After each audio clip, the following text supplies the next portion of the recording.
जय हिंद दोस्तों। आज के सेशन में बिहार बोर्ड क्लास 10th के हिंदी के तीसरा अध्याय भारत से हम क्या सीखें, इसके महत्वपूर्ण ऑब्जेक्टिव प्रश्नों का चर्चा करेंगे। अगर आप भी बिहार बोर्ड क्लास 10th के प्रिपरेशन कर रहे हैं, आप भी 2027 में बिहार बोर्ड की परीक्षा में शामिल होने वाले हैं, तो आपके लिए ये सेशन महत्वपूर्ण होगा। और इसी तरह से हम इस चैनल के माध्यम से बिहार बोर्ड से संबंधित क्लास 10, क्लास 8, क्लास 9 के क्लासेस देते रहते हैं। अगर आप भी प्रिपरेशन कर रहे हैं या आपके संबंधित कोई भी प्रिपरेशन कर रहे हैं, फ्रेंड्स हो या रिश्तेदार हो, तो उनके पास ये वीडियो, ये हमारा चैनल जरूर शेयर करें। आइए, आज का हमारा जो पहला प्रश्न है वो है कि दारिश नामक सोने के सिक्कों से भरा घड़ा किसे मिला था? Warren Hastings. तेज आवाज में बोलिएगा। यानी दारिश नामक, आपने सुना कि दारिश नामक सोने के सिक्कों से भरा घड़ा जो है वो वारेन हेस्टिंग्स को मिला था। अगला प्रश्न है कि किसके अध्ययन क्षेत्र में भारत के कारण नव जीवन का संचार हो चुका है? नीति कथा। नीति कथा, मतलब नीति कथा के अध्ययन क्षेत्र में भारत के कारण ही नव जीवन का संचार हो चुका है। अगला प्रश्न है कि स्वामी विवेकानंद ने वेदांतियों को वेदांती किसे कहा है? मैक्स मिलर को। मैक्स मुलर को। यानी स्वामी विवेकानंद जो थे, उन्होंने मैक्स मुलर को वेदांतियों का वेदांती कहा है उन्होंने। चलिए, अगला प्रश्न है कि मैक्स मुलर ने किस वर्ष की अवस्था में लिपजिंग विश्वविद्यालय में संस्कृत का अध्ययन प्रारंभ किया था? 18। यानी वो 18 वर्ष की अवस्था में, यानी मैक्स मुलर जो थे वो 18 वर्ष की अवस्था में लिपजिंग विश्वविद्यालय में संस्कृत का अध्ययन उन्होंने आरंभ किया था। अगला प्रश्न है कि मैक्स मुलर को वेदांतियों का भी वेदांती किसने कहा था? स्वामी विवेकानंद। स्वामी विवेकानंद में। बहुत बढ़िया। अब बताइए कि भारत से हम क्या सीखे, ये क्या है? कहानी है, निबंध है, क्या भाषण है? भाषण है। चलिए, और भी थोड़ा पढ़ाई में ध्यान दीजिए। इस तरह से आप डाउट रखते हैं, मतलब पढ़ाई वाला ध्यान नहीं देते हैं पढ़ाई में। अगला प्रश्न है कि मेघदूत का जर्मन में अनुवाद किसने किया था?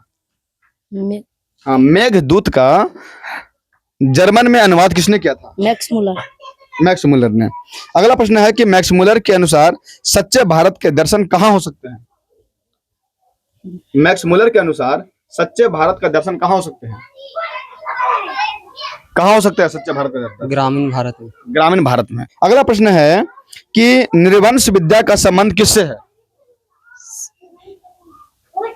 किससे है निर्वंश विद्या का संबंध? मानव विज्ञान से। मानव विज्ञान से, मतलब निर्वंश विद्या का जो संबंध है वो मानव विज्ञान। अगला प्रश्न है कि मैक्स मुलर ने कालिदास की किस पुस्तक का जर्मन भाषा में अनुवाद किया था? मेघदूत का। अब बताइए कि मैक्स मुलर का जन्म कहाँ हुआ था? डेसाउ नगर में। कब हुआ था? 1823 ईस्वी में। डेसाउ नगर कहाँ है? जर्मनी में। मतलब आपने सुना कि मैक्स मुलर का जन्म जर्मनी के एक शहर डेसाउ शहर में हुआ था, और उनका जन्म जो है वो 1823 में हुआ था। अगला प्रश्न है आपके लिए कि सर विलियम जोन्स ने भारत की यात्रा कब की थी? 1783 में। यानी सर विलियम जोन्स ने भारत की यात्रा 1783 में की थी। अगला प्रश्न है कि यूनानी एवं रोम के संपूर्ण साहित्य से कहीं अधिक विशाल कौन है? प्रश्न है, यूनान एवं रोम के संपूर्ण साहित्य से यानी अधिक विशाल कौन है? संस्कृत भाषा और साहित्य। संस्कृत भाषा और साहित्य, मतलब संस्कृत भाषा और साहित्य जो है वो यूनान एवं रोम से कहीं ज्यादा वो महत्वपूर्ण है, विशाल है।